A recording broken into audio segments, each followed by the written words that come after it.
காரியங்களை நம்ம தியானிக்கலாம். இந்த கடந்த நாட்களில் நேற்றைய தினத்தில் நான் ஒருத்தர்கிட்ட பேசும்பொழுது எனக்கு ஒரு சில காரியங்கள் ஆண்டவர் தாக்கத்தை உண்டு பண்ணினார்.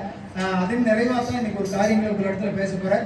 காரியங்கள் சிறுசாக இருந்தாலும் அதை நீங்கள் புரிந்து கொள்ளுங்க, எளிமையாக இருக்கும், அதை கற்றுக்கொள்ளுங்க, அதை நடைமுறைப்படுத்துங்க. கர்த்தர் உங்களை ஆசீர்வதிப்பாங்க. அல்லேலூயா. 1 யோவான் 3வது அதிகாரம் 20வது வசனம் வாசிங்க.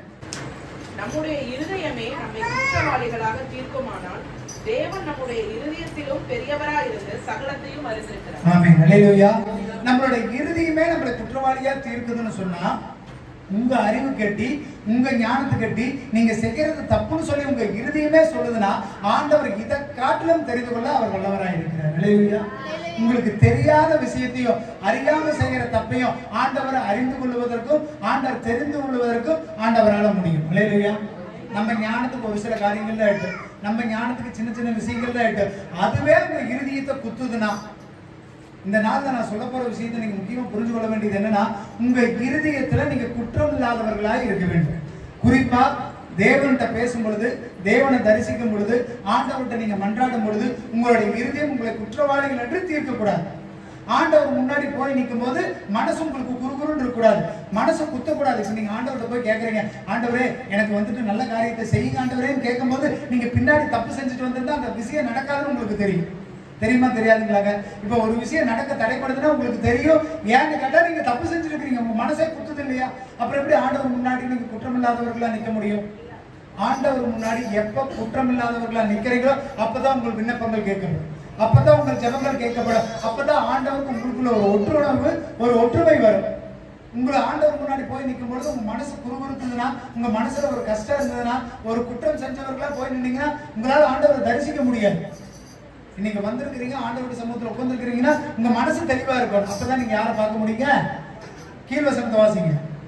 பிரியமானவர்களே, நம்முடைய இருதயம் நம்மை குற்றவாளிகள் என்று தீர்க்காதிருந்தால் நாம் தேவனிடத்தில் தைரியம் கொண்டிருந்து அவருடைய கற்பனைகளை நாம் கைக்கொண்டு அவருக்கு முன்பாக பிரியமானவர்களை செய்கிறபடியினால் நாம் வேண்டிக் கொள்கிறது எதுவோ அது அவராலே பெற்றுக்கொள்கிறோம். ஆமென். அல்லேலூயா.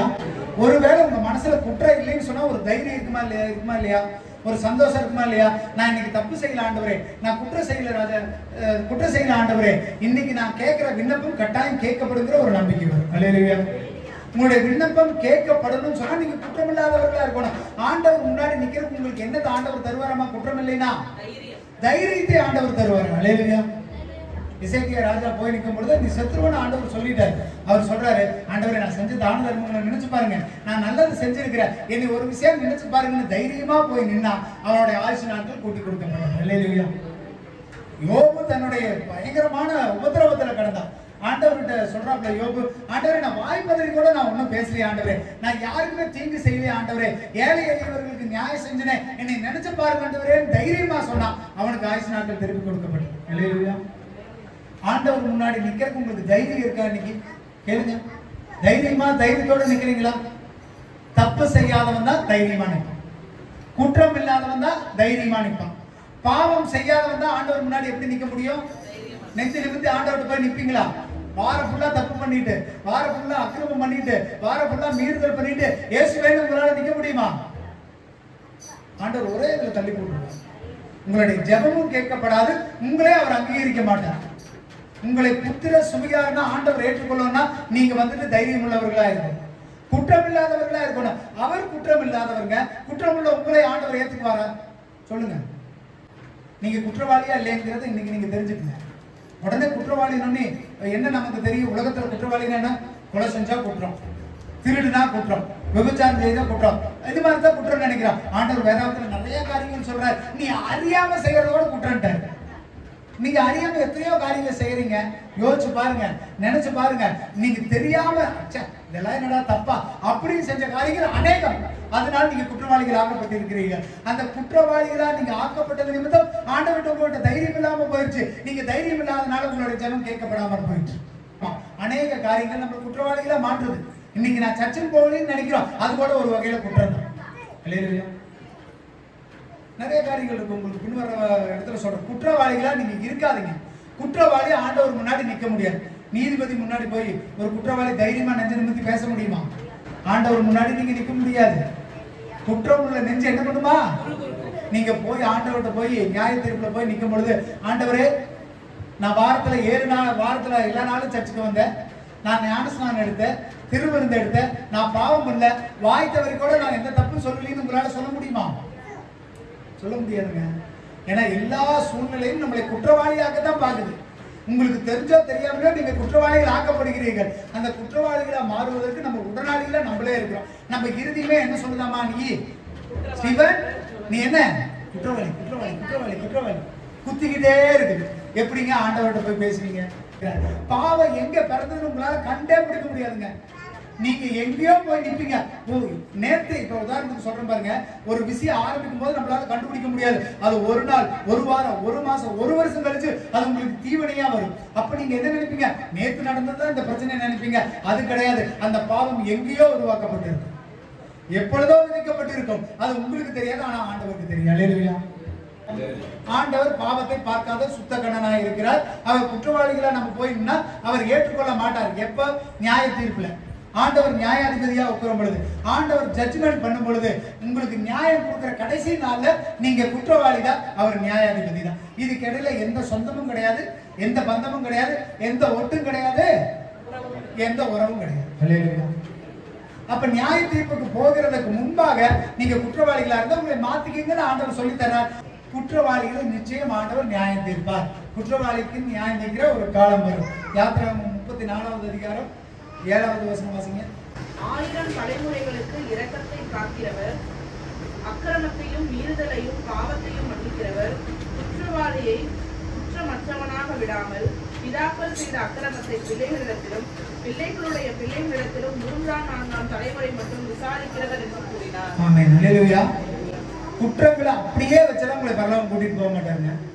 நீங்க பண்ணுகிற குற்றங்கள், நீங்க பண்ணுகிற அக்கிரமங்கள், நீங்க பண்ணுகிற பாவங்கள், மீறுதல் உங்களை மட்டும் பாதிக்காது. யாரால பாதிக்குமா? உங்கள் பிள்ளைகளையும் பிள்ளைகளின் பிள்ளைகளையும் 3ஆம் 4ஆம் தலைமுறை மட்டும் ஆண்டவர் விசாரிக்கிறவராக இருக்கிறார். அல்லேலூயா. நான் வாழ்ந்த, நான் தின்ன, நான் செத்த, என் வாழ்க்கை முடிஞ்சதுன்னு நீங்க நினைக்காதீங்க. தேவன் உங்கள் சந்ததியும் கையில் வைத்திருக்கிறார். அல்லேலூயா. அப்ப நீங்க நல்லா தெரிஞ்சுக்கணும், உங்களுடைய சந்ததிகள் உங்கள் பக்கத்துல தான் இருக்கு. நீங்க சரியா இருந்தா தான் உங்களுடைய சந்ததிகளை சரிப்படுத்த முடியும். அப்ப குடிகாரனா இருந்து மகனை பார்த்துட்டு தப்பு செய்யாதுன்னா செய்யாம இருப்பானா? நீயே குடிக்கிற, நீயே பாவம் பண்ற, நீயே திருடுற, நீயே வந்துட்டு என்ன பண்ற, கெட்ட வார்த்தை பேசுற, நீயே அக்கிரமம் பண்ற, நீ எப்படி என்ன சொல்லலாம்? முதலாவது உங்களை திருத்திக் கொள்ளுங்கள். அக்கிரமங்களையும் மீறுதல்களையும் பாவங்களையும் குற்றங்களையும் ஆண்டவர் ஒரு நாளும் பொறுத்துக் கொள்வதே இல்லை. அதை தலைமுறை தலைமுறைக்கு விசாரிக்கிறவராக இருக்கிறார். அல்லேலூயா. அப்புறம் உங்களுடைய நிலைமை எப்படி இருக்குங்கிறத நீங்க புரிஞ்சுக்கணும். உங்களுடைய குற்றங்களை நீங்க இன்னைக்கு விட்டுட்டீங்கன்னா உங்களுடைய சந்ததி பாதுகாக்கப்படும். உங்க பிள்ளை நல்லா இருக்கும்னு நீங்க விரும்புறீங்களா இல்லையா? உங்க சந்ததி நல்லா இருக்கும்னு விரும்புறீங்களா இல்லையா? என் பையன் கஷ்டப்படக்கூடாதுன்னு விரும்புறீங்களா இல்லையா? என் பையன் துக்கப்படக்கூடாதுன்னு விரும்புறீங்களா இல்லையா? அப்ப முதலாவது யார் திருந்தணும்? நீங்க திருந்தணும். பெரியவர்களாகி நீங்க திருந்துங்க. குற்றம் இல்லாம இருக்கிற குழந்தைகளுக்கு குற்றத்தை உருவாக்குறது யாருதான்? நீங்க தான். அவங்க மேல பாவத்தை போடுறது யாருதான்? நீங்க தான். அந்த பாவத்தை விட்டு விலகுவது உங்களுக்கு ஏற்றது. அல்லேலூயா. உங்களுடைய குற்றங்களும் பாவங்களும் அக்கிரமங்களும் ஆண்டவர் எழுதி வச்சுட்டு இருக்கிறார். அது உங்க பிள்ளைங்க மேல கணக்காய் வந்து விடுங்க. அல்லேலூயா. அப்ப குற்றங்களை ஆண்டவர் மன்னிச்சு விடுறதில்ல, அதை மாற்றணும்னு விரும்புறாரு. ஆனாலும் அது தீரு அளவும், அது தீரு மட்டும் ஒவ்வொருத்தரா விசாரிச்சுட்டு இருக்கிறார். ஒருவேளை நீங்க வேதாந்தத்துல எடுத்து வாசிங்கன்னா தெரியும், பழைய ஏற்பாட்டு காலத்துல என்ன சொல்லுவாங்கன்னா, அவன் வந்துட்டு ஒரு ராஜா வர்றாருன்னா அவர் அவங்க அப்பா செஞ்சது போலவே செஞ்சான். விக்கிரக ஆராதனை செஞ்சான், தேசிகனம் செஞ்சான், விக்கிர வழிபாடு செய்தான்னு சொல்லப்பட்டிருக்குது. அப்ப ஒவ்வொரு தலைமுறை நீங்க என்னத்தை விட்டுட்டு போறீங்களோ அதுதான் உங்க பிள்ளைகள் செய்வார்கள். நீங்க ரட்சிக்கப்பட்டு ஞானஸ்நானம் எடுத்து ஆண்டவரை விசுவாசிச்சு தொடர்ந்து ஆராதனைக்கு போகணும், ஜெபிக்கணும்னு ஒரு வைராக்கியத்தோட இருந்தீங்கன்னா உங்க பிள்ளைங்க அப்படித்தான் இருப்பான். அதை பார்த்து வளர்கிற பிள்ளைகள் அப்படித்தான் இருப்பாங்க. நீங்க அப்படித்தான் கற்றுக் கொடுக்கணும். அல்லேலூயா. அது நிச்சயம் உங்களுக்கும் வழிவகுக்கும், மற்றவர்களையும் வாழ வழி செய்யும். அல்லேலூயா. அப்போ இந்த குற்றங்கள் எப்படி ஏற்படுதுன்னு பாத்தீங்கன்னா நிறைய நேரங்கள்ல நமக்கு தெரியாமையே ஏற்படுதுன்னு ஆண்டவர் சொல்றார். லேவியராகமம் 6வது அதிகாரம் 17வது வசனம் வாசிங்க.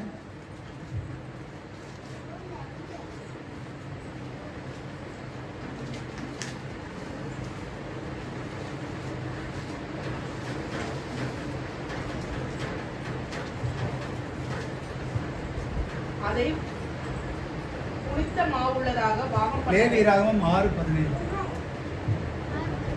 அதானே?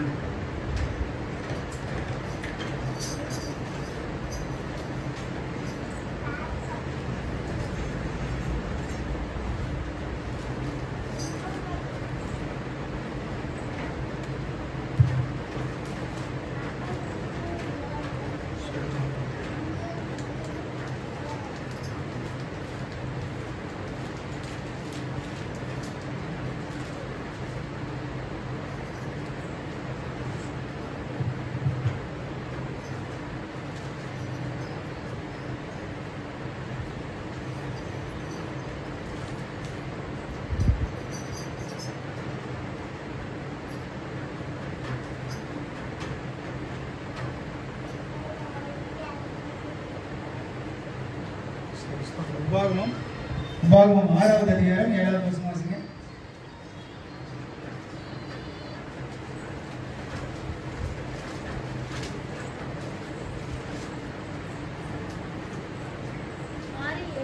உபாகமம் 6.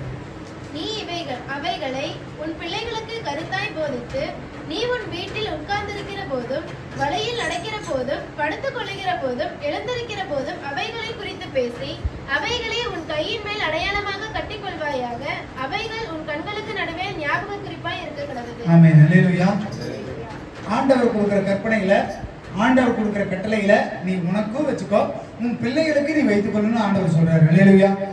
இந்த கற்பனை கட்டளைகளை ஆண்டவர் புதிய ஏற்பாட்டு காலத்துல வரும்போது சொல்றாரு, அன்பு கூறுவது ஒரு கற்பனையா இருக்கிறது, அதை கடைபிடிக்க வேண்டியது நம்மளுடைய கடமையா இருக்குன்னு ஆண்டவர் சொல்றாரு. அல்லேலூயா. பழைய ஏற்பாடு காலத்துல பாத்தீங்கன்னா நிறைய நியாயப்பிரமாணங்கள் கற்பனை கட்டளைகள் இருந்தது. அப்ப என்ன நடக்குன்னு பாத்தீங்கன்னா, நிறைய கட்டளை கற்பனைகள் வச்சதுனால அவங்க நிறைய நேரங்கள அறியாம செஞ்சிருவாங்களாம்.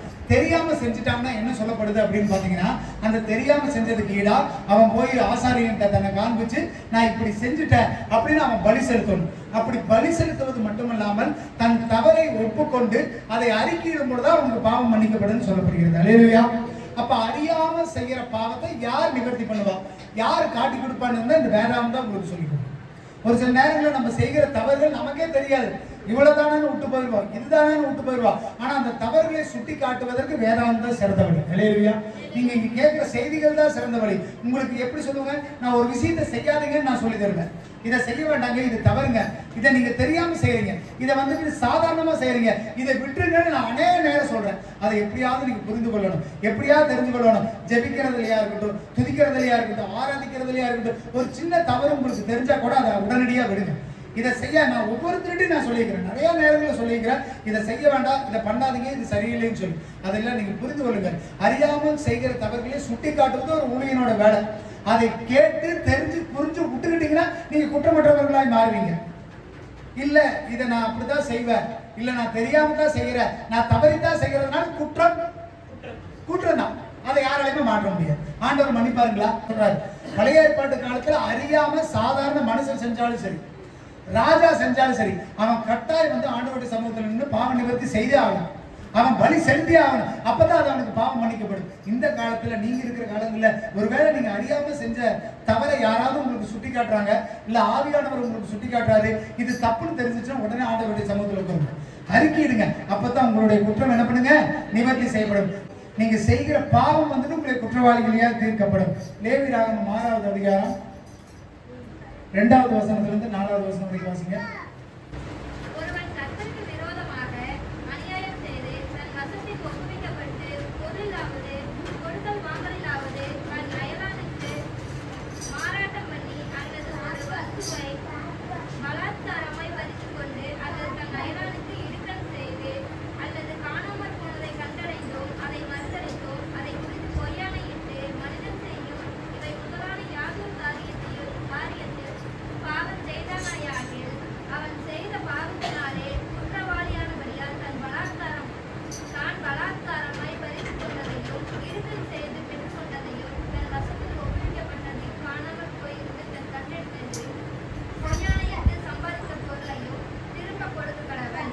அந்த முதலை கொடுக்கிறதும் அல்லாமல் அதனோட 5 ஒரு பங்கு அதிகமாக கூட்டி அதை தன் குற்ற நிவாரண பலியாக இருந்தால் அதை குறித்து கொடுத்துவிட்டு தன் குற்ற நிவாரண பலியாக மதிப்புக்கு சரியான பழுதற்ற ஆட்டுக்கடாவை கர்த்தருக்கு செலுத்தும்படி அதை ஆசாரியனிடத்தில் குற்ற நிவாரண பலியாக கொண்டு வருவாயாக. அடுத்த வசனம் வாசிங்க. கர்த்தருடைய சத்தியத்தில் அவன் பாவத்தை ஆசாரியன் நிவர்த்தி செய்ய கடவன். அப்பொழுது அவன் குற்றவாளியாக செய்த அப்படிப்பட்ட எந்த காரியமும் அவனுக்கு மன்னிக்கப்படும் என்றார். ஆமென். அல்லேலூயா. 6வது அதிகாரத்துல 3வது வசனத்துல கடைசி வார்த்தை சொல்லுது பாருங்க, மனிதர் செய்யும் இவை முதலான யாதொரு காரியத்தில்.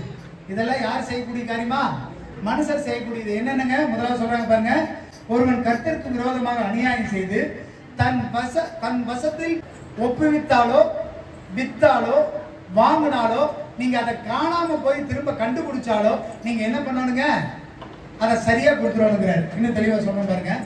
உதாரணத்துக்கு உங்கள்கிட்ட ஒருத்தர் ஒரு பொருளை கொடுத்துட்டு போறாங்க, சரிங்களா, நீங்க அதை பத்திரமா வச்சுக்கணும். ஒரு காலகட்டங்களில் அவரே மறந்தாலும் நம்ம என்ன பண்ணிடுவோங்க, என்ன பண்ணுவோம்? அவரே மறந்துட்டாருப்பா. ஒரு ஸ்பீக்கர் நான் ஒருத்தர்கிட்ட வாங்கினேன். அந்த ஸ்பீக்கர் அவரே கேட்கல.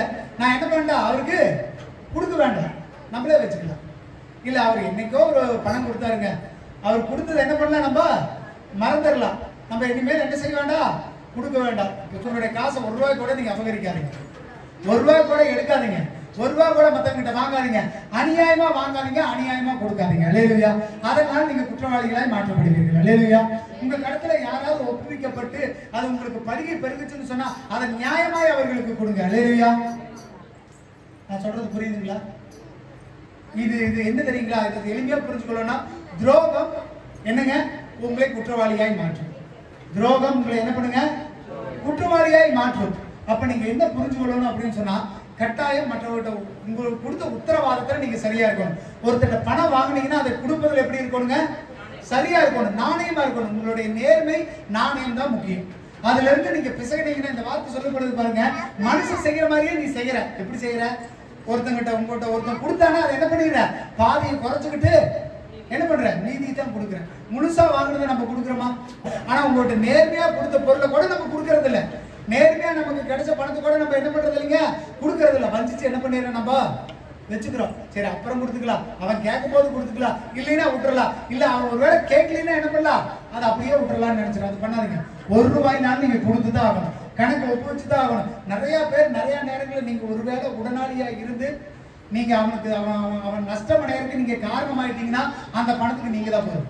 டீபனே ஒருத்தர்கிட்ட 10,000 ரூபாய் வாங்கி கொடுத்து அவனை சேர்த்து அவன் நஷ்டம் அடைஞ்சு போயிட்டா அதுக்கு யாரு தான் காரணம்?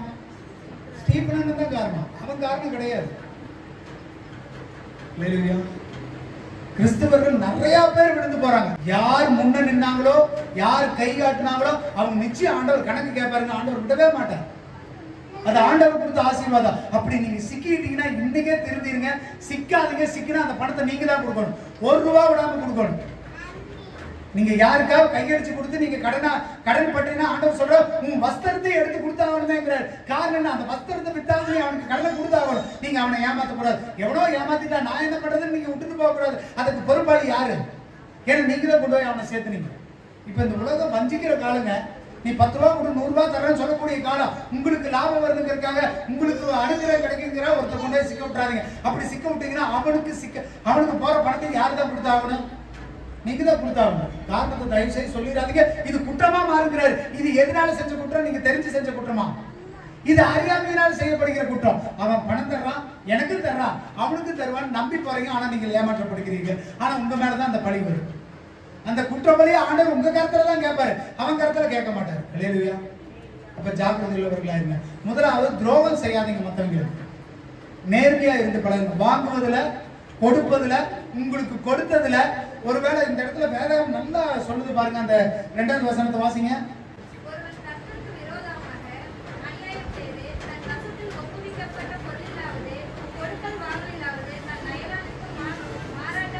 கொடுக்கறதுல வாங்குறதுல உங்க அயலானுக்கு நீ மாற்றாட்டம் பண்ணீங்கன்னா, இப்ப நானே மறந்துடுறேன்னு வைங்க.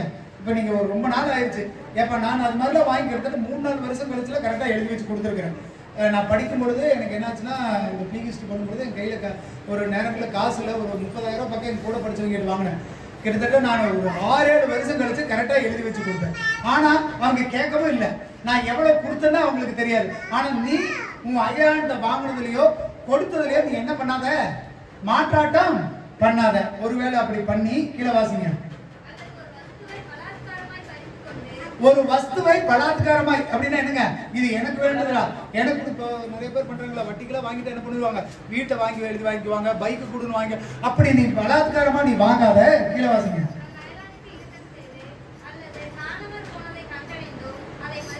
இப்ப உங்க வசத்துல கொடுக்கப்பட்ட பொருளா இருக்கலாம், இல்ல வேற ஏதாவது காணாம போயிருச்சு, இல்ல ஒருவேளை உனக்கு கிடைக்க வேண்டிய பொருள் உனக்கு கிடைச்சும் அவனுக்கு தெரியாது இல்லைங்களா. உங்களுக்கு அந்த இழந்த பொருள் உங்ககிட்ட கிடைச்சதா இல்லையாங்கிறது அவனுக்கு தெரியாது. அப்படி கிடைச்சிருந்தாலும் நீ என்ன பண்ணுவ, அது அவனுக்கு தான் தெரியாத. நான் தான் அன்னைக்கே தொலைஞ்சு போயிடுச்சுன்னு சொல்லிட்டேன், இனி எதுக்கு கொடுத்துக்கிட்டு. அப்படி நீ ஒருவேளை உன் கையில வச்சிருந்தீங்கன்னா வாசிங்க.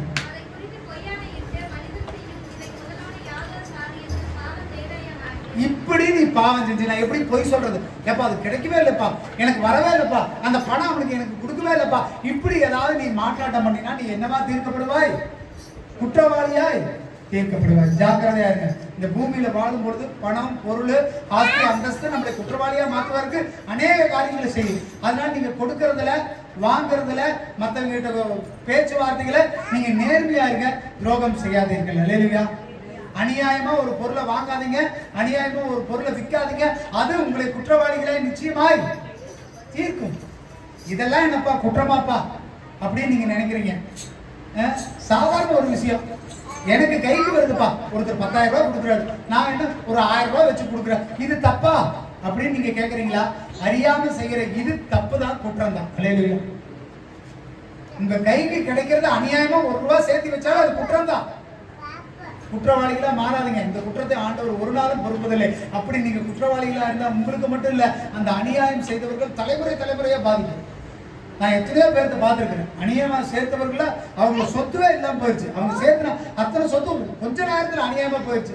வேதாந்தத்தில் சொல்லப்படுகிறது, அக்கிரமக்காரன் அநியாயக்கார சேர்த்து வைக்கிற சொத்து சும்மா போகுமா, அவனோட சந்ததிக்கோட போய் சேராது. ஜாக்கிரதையா இருக்கு. உங்களுடைய 1 ரூபா கூட உங்களுக்கு அநியாயமா சேர்த்த பொருளா இருக்கக்கூடாது. உங்களுக்கு கிடைச்சது எதுவோ அதை வைத்து சந்தோஷப்படுங்க. உங்களுடைய நீங்க செய்யறது, நீங்க துரோகம் பண்ணாலோ நேர்மை இல்லாம போனாலோ அது உங்களுக்கு என்னங்க? பாவம், அது குற்றம். அதை நிச்சயம் என்ன பண்ணுங்க? உங்களை குற்றவாளியா தீர்த்தே தீரும். மற்றவர்களுக்கு பாவம் செய்யாதீங்க, மற்றவர்களுக்கு துரோகம் செய்யாதீங்க, நேர்மையா இருங்க. அநியாயமா வாங்காதீங்க, அநியாயமா விற்காதீங்க, பொய் சொல்லி அந்த பொருளை சம்பாதிக்காதீங்க. அது நிச்சயம் உங்களுக்கு குற்றமாய் மாற்றப்படும். அல்லேலூயா.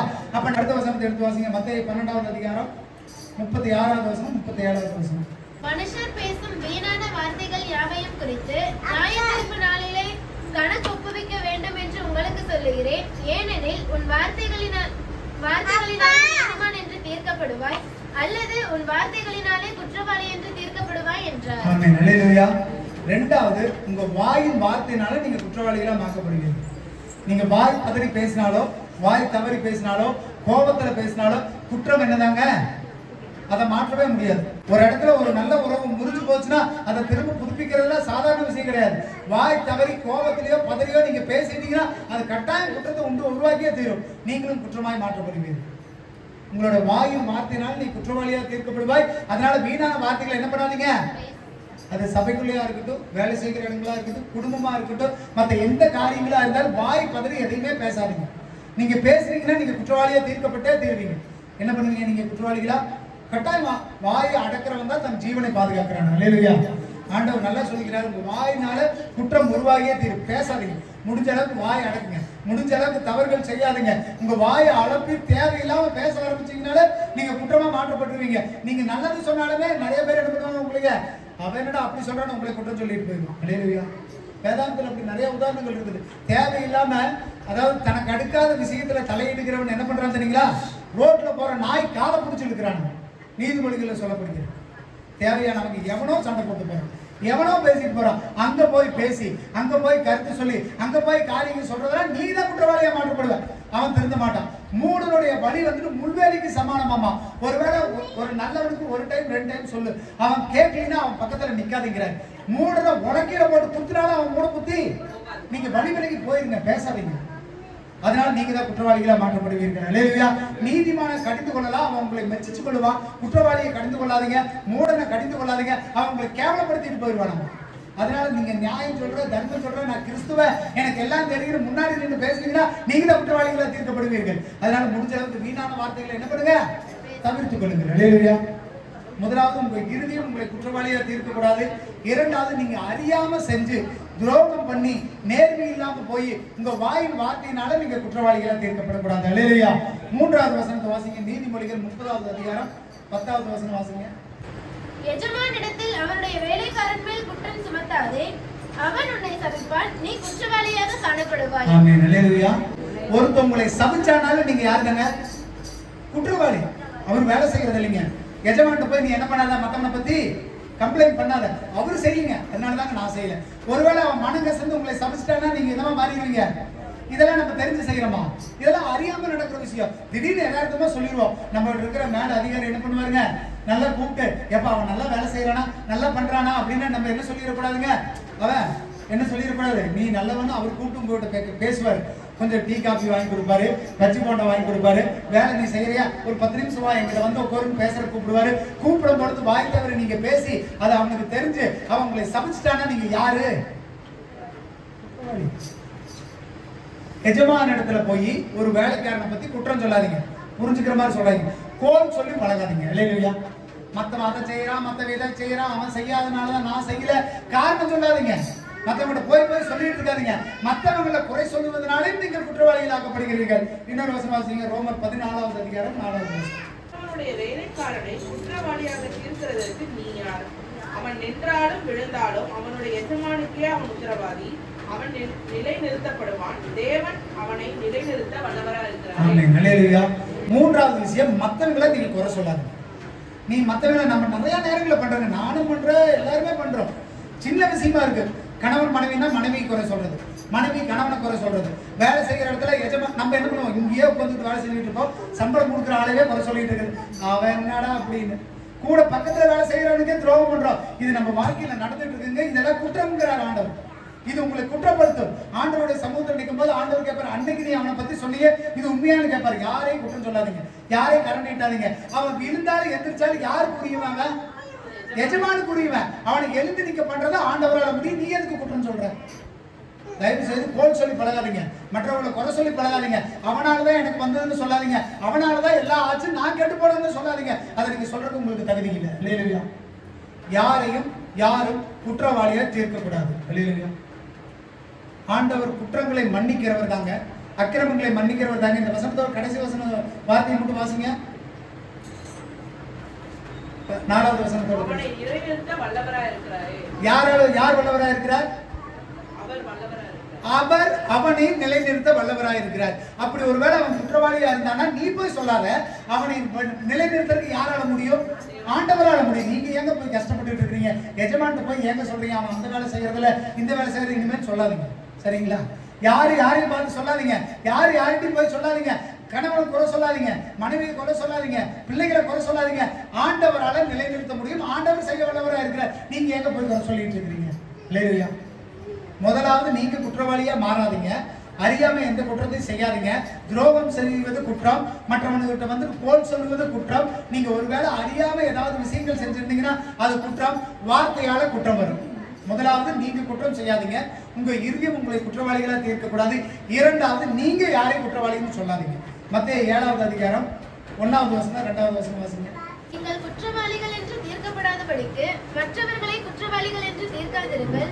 ஏனெனில் நீங்கள் மற்றவர்களை தீர்க்கிற தீர்ப்பின்படியே நீங்களும் தீர்க்கப்படுவீர்கள். நீங்கள் மற்றவர்களுக்கு அழைக்கிற அளவின்படியே உங்களுக்கும் அழைக்கப்படும். ஆமென். ஹல்லேலூயா. ஆண்டவர் 2வது சொல்றாரு, நீ யாரும் என்ன பண்ணாத குற்றவாளின்னு தீர்க்காத. குற்றவாளின்னு தீர்க்கிற நீ குற்றவாளின்னு நீ சொல்லப்படுவாய். யாரும் கை நீட்டு பேசக்கூடாதுங்க. யார்கிட்ட குற்றவாளின்னு சொல்லக்கூடாதுங்க. நீங்க நானுங்கிற போட்டி பொறாம சண்டை வரக்கூடாதுங்க. குற்றவாளியா நீ தீர்க்காத அப்படின்றார். நீ எப்படி மற்றவனை நியாயம் தீர்க்கிற அப்படிதான் நீ நியாயம் தீர்க்கப்படுவீங்க. அல்லேலூயா. நான் வந்துட்டு பரிசுத்தமானவன், நான் குற்றவாளி இல்லைன்னு சொல்லி எதை கை நீட்டி மற்றவங்ககிட்ட சொல்றீங்களோ அதுலயே நீங்கள் விழுந்து போவதற்கு சத்ரு வளைய விரிப்பான். ஏன்னா சத்ரு ரெடியா இருப்பான். நம்ம எப்ப வாயை திறந்து வீணான வார்த்தை பேசுறோமோ அப்பவே நீ குற்றவாளியா மாற்றப்பட்டுட்ட. அந்த குற்றத்தை சத்ரு எழுதி வச்சுக்குவான். இப்ப எப்ப உனக்கு சமயம் கிடைக்குதோ, எப்ப வாய்ப்பு கிடைக்குதோ அதே இதுல உன்னை விழுக வைப்பான். மற்றவனை நீ சொன்ன நீ அதே வார்த்தையினால குற்றவாளியா தீர்க்கப்படுவான். நம்ம சபையில நடந்த ஒருத்தருக்காக எனக்கு அநேக நாட்கள் ஆண்டவர், மாத கணக்கில் ஆண்டவர் வெளிப்படுத்திக்கிட்டே இருந்தார். செய்கிறது சரியில்லை, ஜெபம் பண்ணணும், அவர்களை எப்படியாவது அந்த வழியில இருந்து திருத்தணும்னு சொல்லி. நான் நினைச்சேன் எப்படியாவது அவர்களுக்கு புத்தி சொன்னா கேட்டுக்குவாங்க, நம்ம போய் பேசலாம், வீட்டு ஜெபம் வைங்க, ஜெபத்துக்கு கூப்பிடுங்க, நான் வர்றேன் பேசுறேன். எவ்வளவோ நேரங்கள் என்னோட மாம்ச முயற்சி பண்ணி பார்த்தேன். அது நடக்காமையே போயிடுச்சு, அது நிவர்த்தியே செய்ய முடியாம போயிடுச்சு. ஆனா இதே மாதிரி இன்னொரு காரியத்தை ஆண்டவர் கடந்த ஒரு 2-3 வாரங்களா இன்னொரு குடும்பத்தை பத்தி உணர்ந்துட்டு இருந்தாங்க. நான் ஒரே விஷயம் செஞ்சேன், ஜெபம் தான் ஆரம்பத்துல பண்ணேன். அந்த ஜெபிக்கும் பொழுது ஆண்டவர் அந்த பிரச்சனையை மாற்றி போட்டார். இல்லையா? அப்ப மனுஷ முயற்சியில போய் நீ அதை பண்ணு இதை பண்ணுன்னு சொல்லுவதை காட்டிலும் ஜெபிப்பது சிறந்தது. உங்களுக்குள்ள யாருக்காவது மனத்தாங்கல் இருந்ததுன்னா, மன கஷ்டம் இருந்ததுன்னா, ஒருவேளை உங்களுக்கு பாஸ்டர் மேல உங்களுக்கு மனத்தாங்கல் இருக்கலாம், எங்க மேல கஷ்டங்கள் இருக்கலாம், இல்ல சொந்த பந்தத்து மேல இருக்கலாம், பிள்ளைங்க மேல இருக்கலாம், கணவன் மனைவிகளுக்கு நீங்க முதலாவது என்ன பண்ணுங்க, ஜெபிச்சாலே அந்த ஆண்டவர் அந்த பிரச்சனையை மாற்றிடுவார். நீங்க உட்கார்ந்து பேசுவதை காட்டிலும் ஜெபம் சிறந்தது. இதை நான் புரிஞ்சுக்கிட்டேன். அல்லேலூயா. நான் அநேக காரியங்களுக்கு நம்ம நினைச்சுக்கிறோம் உட்காந்து பேசினா தான் தீர்வு கிடைக்கணும். நிறைய நேரத்தில் உட்காந்து பேசும்போது பிரச்சனை பூதாகரமா வாழ்ந்துடும். பேசாம விட்டு அமைதியா ஜெபம் பண்ணி பாருங்க, அந்த விஷயத்தை ஒண்ணு இல்லாம ஆண்டவர் அமைத்து போடுவார். அல்லேலூயா. அதனால நீ குற்றவாளியா தீர்க்காத. குற்றவாளின்னு அவன் கண்ணு முன்னாடி தெரிஞ்சுட்டானா அவனுக்காக நீ முதலாவது என்ன பண்ணு? ஜெபம் பண்ணு. அல்லேலூயா. ரோமர் 16வது அதிகாரம் 10வது வசனத்துல இருந்து 13வது வசனம் வரைக்கும் வாசிங்க. இப்படி இருக்க நீ உன் சகோதரனை குற்றவாளி என்று தீர்க்கிறது என்ன? நீ உன் சகோதரனை அற்பமா எண்ணுகிறது என்ன? நாம் எல்லாரும் கிறிஸ்துவினுடைய நியாயாசனத்திற்கு முன்பாக நிற்போமே. அந்தபடி முழங்கால் யாவும் எனக்கு முன்பாக முழங்கும், நாவு யாவும் தேவனை அறிக்கை பண்ணும் என்று என் ஜீவனை கொண்டு உரைக்கிறேன் என்பதாய் கர்த்தர் சொல்கிறார் என்று எழுதியிருக்கிறது. ஆதலால் நம்மில் ஒவ்வொருவரும் தன்னை குறித்து தேவனுக்கு கணக்கு ஒப்புவிப்பான். ஆமென். அல்லேலூயா. இப்படி இருக்க நாம் இனிமேல் ஒருவரை ஒருவர் குற்றவாளிகள் என்று தீர்க்காதிருப்போமாக. ஒருவரும் தன் சகோதரனுக்கு முன்பாக கெடுக்கலையும் இடரையும் ஓடலாகாது என்றே தீர்மானித்துக் கொள்ளுங்கள். ஆமென். அல்லேலூயா. உன் சகோதரனா ஆண்டவர் பொதுவா சொல்றாரு, உன் சொந்த பந்தம், உன் நண்பர்கள், உன் உற்றார் உறவினர்கள், உன் குடும்பம் யாருக்குமே நீ கண்ணியை விரிக்காது. அவனை குற்றவாளின்னு சொல்லாத. உன் சகோதரனை குற்றவாளின்னு தீர்க்கக்கூடாது. முதல்ல சொந்த பந்தத்துக்குள்ள அதை பழகுங்க. குத்தி குத்தி காட்டாதீங்க. குறை சொல்லிக்கிட்டே இருக்காதீங்க. குறை சொல்றதை நிறுத்தினாலே எல்லாம் சரியாயிடும். இல்லையா? முன்னால்தான் அது வந்தது, நீ அதை செய்யற. இது கணவன் மனைவிக்குள்ள ரொம்ப சாதாரணமா நடக்கும் இல்லைங்களா? வேலை ஸ்தலங்கள்ல ரெண்டாவது பேசுவோம், அதுக்கப்புறம் வந்துடும். குடும்பத்துக்குள்ள நடக்கிறதா நிறைய பிரச்சனை. ஏதாவது திடீர்னு ஏதாவது நடந்துருன்னு வைங்க, பிள்ளைங்களுக்கு ஏதாவது ஆயிருது, இல்லைன்னா வேலை செய்யற இடத்துல, இல்லைன்னா பண பிரச்சனை. காரணம் என்ன தெரியும் சொல்றோம்? நீ தானே எடுத்து செலவு பண்ண, நான் சொல்லிக்கிட்டே தானே இருந்தேன் அந்த பணத்தை எடுக்காத, அதை செலவு பண்ணாத, ஆனா நீ தானே செலவு பண்ண, அதனாலதான் இந்த பிரச்சனையும் சொல்லாதீங்க. ஒருவேளை பிள்ளைக்கு ஏதாவது பிரச்சனையா உடனே கணவன் மனைவிக்குள்ள சண்டை போட்டுக்காதீங்க. ஒருத்தருக்கு ஒருத்தர் குற்றவாளியா நீங்க தீர்க்காதீங்க. ஆண்டவர் இடத்துல வைங்க, ஜெபம் பண்ணுங்க. அந்த குற்றங்களே ஆண்டவர் மன்னிப்பார். குறைவுகளும் வராமல் ஆண்டவர் நடத்துவார். அல்லேலூயா. அறியாம செய்யற குற்றங்களை மாட்டீங்க, தெரியாம செய்யற குற்றங்களை மாட்டீங்க. தவறி பதறி கோபத்துல டென்ஷன்ல செய்யற குற்றத்தையும் மாட்டீங்க. ஆண்டவர் ஒவ்வொன்றுக்கும் கொடுத்துருக்கிறாங்க. கை தவறி பதறி தவறுதல அடிச்சா கூட அவன் செத்துட்டானால அது என்னதாங்க? குற்றம் தான், அவனுக்கு மன்னிப்பு கிடையாது. அல்லேலூயா.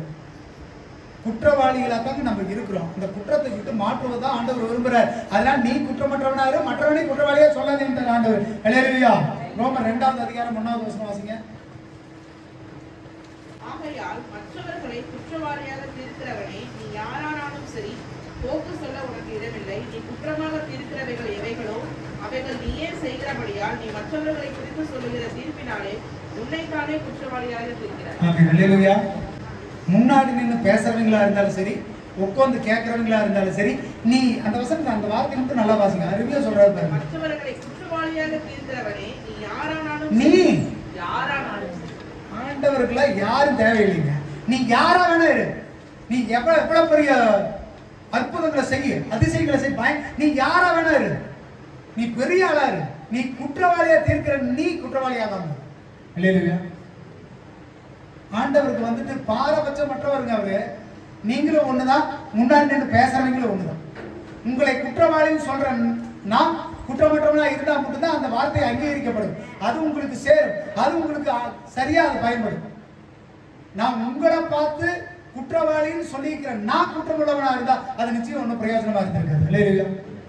ஒரு தவறை செய்யாதீங்கன்னு சொல்ற நான் அந்த தவறை செய்யாதவனா இருக்கணும். நீ யாரா இருந்தாலும் சரி சொல்லுவது தெரியுமா? யாரா இருந்தாலும் சரிடா, எனக்கு என்னடா. ஆண்டவர் எவ்வளவு சூப்பரா சொல்ற, யாரா இருந்தாலும் சரிங்க. எப்படி சொல்றாரு பாருங்க வார்த்தை. நீ பெரிய பிரைஸ் ஸ்டார், பயங்கரமான பிஷப்பாரு, 1000 டிகிரி வச்சிரு, நீ 100 சபையை நடத்து, நீ யாரா இருந்தாலும் சரி குற்றவாளியா நீ சபைக்குள்ள நின்று ஒருத்தனை கை நீட்டி சொல்றதுக்கு முன்னாடி நீ குற்றமற்றவனா இருக்கிறியா? ஆகையால் மற்றவர்களை குற்றவாளியாக தீர்க்கிறவனே, நீ யாரானாலும் சரி போக்கு சொல்றதுக்கு சாக்கு போக்கல வேலைக்கே ஆகாது. ஆண்டவர் ஆண்டவர் அவன் சொன்ன ஆண்டவரே, ஆண்டவரே ஏமால் கொடுத்த ஆண்டவரே, அதனால நான் சாப்பிட்ட ஆண்டவரே. என் பொண்டாட்டி சாப்பிட சொன்ன ஆண்டவரே, நான் சாப்பிட்டு ஆண்டவரே. சாக்கு போக்கு இடம் உண்டா? 2 பேருக்கு வெளியே. இந்த சாக்கு போக்கு சொல்லிலாம் காலத்தை ஓட்டலாம் நினைக்கவே நினைக்காதுங்க. அவருக்கு வெளியூர் போயிட்டாருங்க, அதனால என்னால கூட்டிட்டு வர்றதுக்கு எனக்கு ஆள் இல்லைங்க. என் பிள்ளை வந்துட்டு விளையாட போயிட்டாங்க, அதனால எனக்கு வர்றதுக்கு நேரம் இல்லைங்க. நான் ஊருக்கு போயிட்டேங்க, அதனால எனக்கு வர்றதுக்கு நேரம் இல்லைங்க. இன்னைக்கு தாங்க புண்ணியாசனை எனக்கு வேட்டி சட்டை கொடுப்பாங்க, கெடா வெட்டுறாங்க, சர்ச்சுக்கு வர முடியாதுங்க. சாக்கு போக்கு சொல்லுவதற்கு யார்கிட்ட சொல்லிட்டு இருக்கிறீங்க? நீங்க பாஸ்டர்கிட்ட சொல்லலாம், உங்க நண்பர்கிட்ட சொல்லலாம், உங்க மனைவி கிட்ட சொல்லலாம். என்ன காரணம் சொல்றதுக்கு இது என்ன வீடா? காரணம் சொல்றதுக்கு இது என்ன வேலை செய்யற இடமா? ஆண்டவருங்க, அவர் பரிசுத்த ஸ்தலங்க. சாக்கு போக்கு சொல்லி பழகாதீங்க. வர்றதுக்கு லேட் ஆயிருச்சு, அதனால ஆண்டவர் ஒரு சாக்கு போக்கு சொன்னாருன்னா இன்னைக்கு நீங்கள் நானும் இந்த இடத்துல உட்காந்துக்கணும். கொஞ்சம் பார்த்து சத்துருட்ட போய் எப்ப நான் இன்னைக்கு அவன் விட்டுட்டேன், அவன் ஃப்ரீயா தான் இருக்கிறான்னு ஆண்டவர் ஒரு வார்த்தை சொல்லிட்டாருன்னா யோபோட நிலைமை என்னாச்சு? அவனை என்ன பண்ணிட்டேன், நான் விட்டுட்டேன். அந்த ஒரு வார்த்தை குடிச்சிட்டாங்க சத்துரு, அவன் வாழ்க்கையே சின்ன பண்ணி போட்டாங்க. ஆண்டவர் உங்கள்கிட்ட சின்னதா விட்டுட்டாருன்னு வச்சு வைங்களேன், நம்ம நிலைமை அதோ கதிங்க. தப்பிச்சு பொழைச்சு வர்றதுக்குள்ள போதும் ஆயிடும். இப்போ நான் சொல்றேன், உங்க வாழ்க்கையில ஒரு சின்ன பிரச்சனை உங்களை அலக்கழிக்குதா, உங்களை கஷ்டப்படுத்துதா, ரொம்ப துக்கப்படுறீங்களா, சமாதான மனம் இல்லாம இருக்கிறீங்களா, ஆண்டவர் எங்கேயோ உங்களை இம்மியெல்லாம் விட்டுட்டாங்க. அதை கண்டுபிடிங்க, டக்குன்னு ஆண்டவர்கிட்ட ஒப்புருவாங்க. இப்போ அநேக நேரங்களில் தெரியாம செய்யறேங்க, புரியாம சொல்றேங்க. நான் உங்களோட ஒரு டைம் சொல்லுவேன், 2 டைம் சொல்லுவேன், 3 டைம் சொல்லுவேன், அதுக்கு மேல உங்க விருப்பம் நான் விட்டுட்டு போயிடுவேன். ஒரு ஊழியனுடைய கடமை, நீ அவனை தப்புன்னு தெரிஞ்சா நீ அவனை கண்டி அவனை சொல்லு. அப்படி சொல்லாம விட்டா அது எனக்கு பாவம். சொல்லி நீங்க திருந்தலைன்னா அதுதான் உங்களுக்கு குற்றம். அல்லேலூயா. நான் அநேக முறை சொல்லி உங்க கழுத்தை நீங்க கடினப்படுத்தினீங்கன்னா அதை உங்களுக்கு அறியாம செய்றீங்க, நீங்க வேணும்னு செய்றீங்க. நான் சொல்லல, தேவைக்காகவோ ஒரு சில நாள வற்புறுத்ததுனாலயோ நீங்க செஞ்சிடறீங்க. ஆனா அதெல்லாம் என்னங்கிற நானு குற்றம்னு சொல்றேன். நான் எல்லாத்தையும் வெளிப்படையா சொல்ல, ஒவ்வொருத்தர் வாழ்க்கையிலும் ஒவ்வொரு விஷயங்கள் நடந்துகிட்டு இருக்குது. அதை நீங்க புரிஞ்சுக்குங்க, அதை திருத்திக்கங்க. அது குற்றம், அது உங்களை குற்றவாளிகளை நிச்சயம் நிறுத்தும். அல்லேலூயா. அப்ப இந்த குற்றத்துல இருந்தெல்லாம் யாரு தாங்க நம்மளை மன்னிப்பானா? ஒரே ஒருத்தராலதான் குற்றத்தை மன்னிக்க முடியும். யாருங்க அது? இயேசு கிறிஸ்து. எடுத்து வாசிங்க, லூக்கா 28வது அதிகாரம் 32வது வசனம் 33வது வசனம். குற்றவாளிகளாகிய வேற 2 பேரும் அவரோட கூட கொலை செய்யப்படுவதற்கு கொண்டு போகப்பட்டார்கள். கபாலஸ்தலம் என்று சொல்லப்பட்ட இடத்தில் அவர்கள் சேர்ந்த பொழுது அங்கே அவரையும் அவருடைய வலது பக்கத்தில் ஒரு குற்றவாளியையும் அவருடைய இடது பக்கத்தில் ஒரு குற்றவாளியையும் சிலுவையில் அறைந்தார்கள். ஆமென். அல்லேலூயா. இந்த கதை உங்களுக்கு தெரிஞ்சிருக்கு இல்லையா? குற்றவாளிகளாக 2 பேர் தான் ஆண்டவரோட சேர்த்து என்ன பண்றாங்க? சிலுவையில் அறையப்படுறாங்க. இப்ப ஆண்டவர் நடுவாண்ட 2 குற்றவாளிக்கு மத்தியில் ஆண்டவர் என்ன பண்றாருங்க? சிலுவையில் அறையப்படுகிறார். 39வது வசனத்திலிருந்து வாசிங்க. அன்றியும் சிலுவையில் அறையப்பட்டிருந்த குற்றவாளிகளில் ஒருவன், நீ கிறிஸ்துவானால் உன்னையும் எங்களையும் ரட்சித்துக் கொள் என்று அவரை இகழ்ந்தான். மற்றவன் அவனை நோக்கி, நீ இந்த ஆக்கினைக்குட்பட்டவனாயிருந்தும் தேவனுக்கு பயப்படுகிறது இல்லையா? நாமோ நியாயப்படி தண்டிக்கப்படுகிறோம், நாம் நடப்பித்தவைகளுக்கு தக்க பலனை அடைகிறோம், இவரோ தகாதொன்றையும் நடப்பிக்கவில்லையே என்று அவனை கடிந்து கொண்டு இயேசுவை நோக்கி, ஆண்டவரே, நீர் உம்முடைய ராஜ்யத்தில் வரும்போது அடியேனை நினைத்தருளும் என்றான். இயேசு அவனை நோக்கி, இன்றைக்கு நீ என்னுடனே கூட பரதீசில் இருப்பாய் என்று மெய்யாகவே உனக்கு சொல்லுகிறேன் என்றார். ஆமென். அல்லேலூயா. ரொம்ப சிம்பிளுங்க. ஆண்டவர் ரொம்ப காம்ப்ளிகேட்டட் ஆனவர்லாம் கிடையாது, ரொம்ப மோசமானவர்லாம் கிடையாது, ரொம்ப கடினமானவர்லாம் கிடையாது. ஆண்டவரை பார்த்து ஆண்டவரே அப்படின்னு கேட்டுட்டீங்கனாலே முடிஞ்சதுங்க. எதுக்கு கஷ்டப்படுறீங்க, எதுக்கு துக்கப்படுறீங்க, எதுக்கு ஐயோ அம்மா நெஞ்சா அடிச்சுக்கிறீங்க? ஆண்டவரை பார்த்து அப்பா நான் குற்றம் பண்ணிட்டேன் ஆண்டவரே, ஒரு வார்த்தை போது உங்க வாழ்க்கை தலையில. இல்லையா? குற்றவாளிக்கு நடுவாண்டு நிக்கிற ஒரு குற்றவாளி சொல்றா, ஏப்பா நீ தான் குற்றம் பண்றவனாச்சே, நீ உன்னை ரசிச்சுக்கணும். ஆனா ஒருத்தர் சொல்றா, ஆண்டவரே நான் குற்றவாளி தான். ஆண்டவரே நீ ஒரு விஷயம் நினைச்சு பாரு, ஒரே வார்த்தைங்க. ஆண்டவர்கிட்ட ரொம்ப சிம்பிளா கேளுங்க, ஆண்டவரே நான் தப்பு பண்ணிட்டேன் ஆண்டவரே, ஆராதனைக்கு வர நேரத்தை நான் மத்ததை கொடுத்துட்டு ஆண்டவரே மன்னிங்க ஆண்டவரே. அப்பா நான் ஆராதனை கொடுக்கறத காட்டிலும் உமக்கு ஜெபிக்கிறத காட்டி என் பிள்ளைக்கு என் குழந்தைகளுக்கு நான் ஆண்டவரே அநேக நேரங்களை செலவிட்டு ஆண்டவரே என்னை மன்னிங்க ஆண்டவரே. குற்றம் இல்லாதவங்க யாருமே கிடையாது. குற்றவாளிக்கு எத்தனையோ குற்றங்களை செஞ்சுட்டு வந்திருப்பான், சிலுவையில் அறையறதுக்கு ஒப்பான பெரிய குற்றங்களை செஞ்சுட்டு வந்திருப்பான். ஆனா ஆண்டவர் ஒரே வார்த்தையில சொல்றாரு, நீ இன்னைக்கு என்ன என் கூட எங்க இருப்ப? போதுங்க. எதுக்கு நீங்க புடிச்சுட்டு ரொம்ப கஷ்டப்பட்டு இருக்கீங்க? ஆண்டவர் ரொம்ப சிம்பிள். சொல்லுங்க, ஆண்டவர் ரொம்ப சிம்பிள். அவர் பார்த்தோன்னே உங்களுக்கு எரிச்சிடலாம் மாட்டார். எரிக்கிறதுக்காக அவர் உயிரை கொடுக்க கிடையாது. அல்லேலூயா. அவர் உயிரை கொடுத்ததுக்கு உங்க உயிரை மீட்டு கொள்வார். அல்லேலூயா. நீங்க குற்றவாளியா இருக்கிறீங்கன்னு தெரிஞ்சுதான் ஆண்டவர் உங்களை கூப்பிட்டாரு. இவன் பார்த்து ஒரே வார்த்தை சொல்றான், ஆண்டவரே நீ நினைச்சுக்கங்க ஆண்டவரே. That's all. சொல்லுங்க, தட்ஸ் ஆல். அப்படின்னா என்னன்னா அவ்வளவுதான். ஏசப்பா நீங்க கண்ணீர் விட்டுட்டீங்களா? அவரை மாதிரி இறங்குறவரை இந்த பூமியில யாரும் இல்ல. உங்க கணவன் மனைவி கூட உங்களை துரத்தி விட்டு போலாம், உங்க பிள்ளைய கூட அடிச்சு துரத்தலாம். ஆனா ஆண்டவர்கிட்ட ஒரு சொட்டு விடுற கண்ணீர் அவர் உங்களை தூக்கி பக்கத்துல வச்சுக்குவாருங்க, மடியில வச்சுக்குவாருங்க. அதை தாங்க ஆண்டவர் எதிர்பார்க்கிறாரு. ஏன் இப்படி செய்ய மாட்டேங்கிறீங்க? குற்றத்தை கண்டுபிடிங்க. அந்த குற்றத்தை கண்டுபிடிச்சு ஆண்டவர்கிட்ட ஒப்புரவாகி நீங்க கேட்டுட்டீங்கன்னா, நான் ஃபர்ஸ்ட் சொன்ன வசனத்தை திரும்ப வாசிங்க. 1 யோவான் 3வது அதிகாரம் 22வது வசனம் வாசிங்க. அவருடைய கற்பனைகளை நாம் கைக்கொண்டு அவருக்கு முன்பாக பிரியமானவர்களை செய்கிறபடியினால் நாம் வேண்டிக் கொள்கிறது எதுவோ அது அவராலே பெற்றுக் கொள்கிறோம். 21வது வசனம். பிரியமானவர்களே, நம்முடைய இருதயம் நம்மை குற்றவாளிகள் என்று தீர்க்காதிருந்தால் நாம் தேவனிடத்தில் தைரியம் கொண்டிருப்போம். உங்க இருதயத்துல நீங்க குற்றவாளியா ஃபர்ஸ்ட் தீர்க்கப்படாது. சொன்ன விஷயங்களை மனசுல வாங்கி தப்ப திரும்ப செய்யாதீங்க. குற்றம் தெரிஞ்சதா அதை நீங்க என்ன பண்ணுங்க, அறிக்கையிட்டு விட்டு விடுகிறவன் தான் இறக்கம் பெறுவான். திரும்ப திரும்ப அந்த அக்கிரமத்தை பாவத்தை செய்கிறவன் மன்னிக்கப்பட மாட்டான். ஏன்னா நம்ம யாரையுமே என்ன பண்ணக்கூடாதுங்க, குற்றவாளிகளா தீர்க்காதுங்க. இன்னைக்கு நான் உங்களை சொல்றேன்னா உங்களை குற்றவாளியும் தீர்க்கிறதுக்காக சொல்லல, நீங்க அந்த தப்பு செய்யறீங்கன்னு நான் சொல்லல, அதை எப்படியாவது திருத்திக் கொள்ளுங்கன்னு சொல்றேன். உங்களை குற்றவாளி என்று சொல்லுகிற நான் குற்றவாளியாகாதபடி எச்சரிக்கையா இருக்க வேண்டும். அல்லேலூயா. அப்ப ஜெபிங்கள். ஆண்டவருக்கு நீங்கன்னு கிடையாது, நானுன்னு கிடையாது, குற்றமற்றவர்களாக இருப்பதே ஆண்டவர் விரும்புகிறார். அல்லேலூயா. குற்றத்தை மன்னிக்கிறதுக்கு ஒரே ஒருத்தருக்கு தான் அதிகாரம் உண்டு. கடைசி நேரத்தில் சிலுவையில் தொங்கின கல்லன் என்ன சொன்னா, ஆண்டவரே நீ நினைச்சவர்களுக்கு சொன்னா, அவன் குற்றவாளின்னு வேதாந்தத்துல தெளிவா சொல்லப்படுகிறது. இன்னைக்கு நீங்களும் நானும் குற்றவாளி தான். இருதயத்தை கை வச்சு சொல்லுங்க, குற்றவாளியாகிய என்னை ரட்சித்துக் கொள்ளும் ஆண்டவரே, குற்றவாளியாகிய என்னை ரட்சித்துக் கொள்ளும் ஆண்டவரே. நிச்சயம் இந்த ஆண்டவர் இந்த வார்த்தை ஆண்டவர் கணக்குல வச்சிருக்கிற நம்மளை ரட்சித்துக் கொள்வதற்கு ஆண்டவர் தயாரா இருக்கிறார். ஆனா நீங்க ஒப்புரவாகிறீங்களா? உங்க குற்றத்தை ஆண்டவர்கிட்ட ஒப்புரவா நீங்க கொடுக்குறீங்களா? ஆண்டவர்கிட்ட கேட்கும் பொழுது நிச்சயம் ஆண்டவர் அதுல இருந்து விடுதலை கொடுக்கிறார். ஆண்டவர் இந்த வார்த்தையில வேதாந்தத்துல சொன்னது போல நம்மளுடைய விண்ணப்பங்களை கேட்டு அதை செய்ய வல்லவராக இருக்கிறார். அல்லேலூயா. அப்ப நம்ம விண்ணப்பம் கேட்கப்படல, இன்னும் நம்ம கஷ்டத்துல இருக்கிறோம், இன்னும் வியாதியில இருக்கிறோம், ஏதோ நம்மளை குத்திக்கிட்டே இருக்குதுன்னு சொன்னா ஆண்டவர்கிட்ட நம்ம தைரியமா இல்ல. தைரியமா இல்லாததுக்கு காரணம் நம்ம எப்பேற்பட்டவர்களா இருக்கிறோம், குற்றவாளிகளா இருக்கிறோம். ஆண்டவர் முன்னாடி குற்றவாளியா நிக்காதீங்க. ஆண்டவர்கிட்ட போயிட்டு தைரியமா நிக்கணும், சந்தோஷமா நிக்கணும், மகிழ்ச்சியா நிக்கணும். குற்றம் இல்லாம நிக்கிறதா முதல் படி ஆண்டவருடைய சமூகத்துல. உங்க மனசை ஆண்டவர்கிட்ட போகும்போது குத்தவே கூடாது. ஜெபத்துல உட்காரும்போது குற்றவாளியா நீங்க உட்காராதீங்க, சந்தோஷமா உட்காருங்க. அதை தான் ஆண்டவர் விரும்புகிறார். அல்லேலூயா. அதனால குற்றங்களையும் பாவங்களையும் அக்கிரமங்களையும் மீறுதல்களையும் ஆண்டவர்கிட்ட அறிக்கையிடுங்க. ஆண்டவர் நிச்சயம் அதுல இருந்து உங்களை மீட்டு ரட்சிப்பார். எல்லா கண்களும் மூடுவோம், எழுந்து நிற்கும் ஜெபிப்போம்.